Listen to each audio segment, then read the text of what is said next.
காலையில் எந்திரிக்கும் போது ஒரு ஃபோன் வந்தது, அதுதான் எல்லாத்துக்குமே காரணம். கிறிஸ்மஸ்க்கு எல்லாரும் ஊருக்கு போகலையா சிஸ்டர்னு கேட்டுகிட்டே இருந்தீங்க. இப்போ தானே ஊருக்கு போயிட்டு வந்தோம், அதனால் பேசாமல் பொங்கலுக்கே போகலாம் அப்படின்னு தான் பிளான் பண்ணோம். பட் காலையில் அத்தை ஃபோன் பண்ணாங்க, யாருமே ஊருக்கு வரலையா, நான் மட்டும்தான் இருக்கேன் அப்படின்னு ஒரு சின்ன அழுகை. அவ்வளோதான்ப்பா செல்வாக்கு. ஐயோயோ எங்கள் அம்மா தனியாக இருக்காங்க, எங்கள் அம்மா அழுகிறாங்க, ஊருக்கு கிளம்புடி அப்படின்னு மூட்டையை கட்ட வச்சுட்டான்.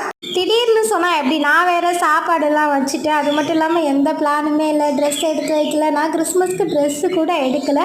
பட் இருந்தாலும் மற்ற ஆசைப்பட்டுட்டாங்க அப்படின்னு டக்குன்னு சாதம் மட்டும் வச்சு அப்படியே மூட்டையை கட்டிட்டு கிச்சனில் என்னென்ன இருக்குது அப்படின்னு எல்லாமே கரெக்டாக அரேஞ்ச் பண்ணி வச்சுட்டு கிளம்பியாச்சு. இந்த டைம் கிறிஸ்மஸ்க்கு நான் ஊருக்கு போவேன்னு நினச்சே பார்க்கல, ஏன்னா அந்த பிளானே எங்களுக்கு இல்லை. பட் இருந்தாலும் அம்மா அந்த ஒரு சென்டிமெண்ட்டு தான் இந்த கிறிஸ்மஸ்க்கு ஊருக்கு போவே காரணம்.